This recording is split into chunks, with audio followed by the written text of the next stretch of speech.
When you enter a realm in World of Warcraft, orcs and monsters are par for the course, but you probably aren't expecting to run into terrorists and spies. They're there, though. At least, the spies are. This revelation comes from Edward Snowden's documents. It sounds like a plot point in a different video game, but in actuality, NSA surveillance is happening inside massively multiplayer online games like World of Warcraft and Second Life. With millions of users logged on daily, the agency worried that terrorists could use the game to plot attacks and launder money. Washington correspondent Mark Mazzetti reported on the effort with ProPublica's Justin Elliott in New York. They met to talk about their findings, appropriately, in the Shaanxi training grounds of World of Warcraft. Hi, Justin. Hi, Mark. Mark's in-game avatar is that muscular panda with the daggers, and Justin is the svelte one with the red hair. These chat features in the game were what Western intelligence agencies were so worried about. The idea was that terrorists or criminals would use fake names in the game and sort of in-game lingo to plan attacks.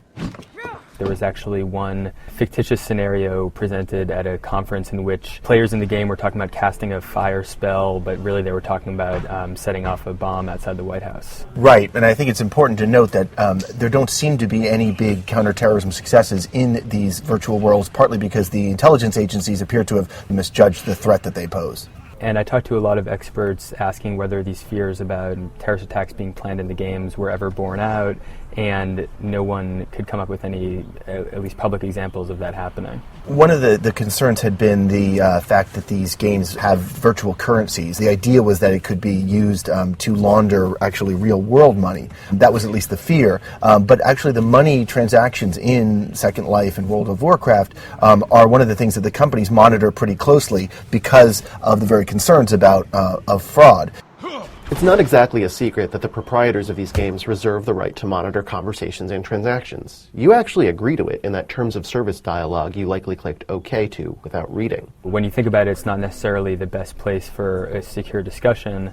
Some avid players of World of Warcraft were actually worrying back in June on a forum after Snowden's documents first came out that the NSA might be looking at these games.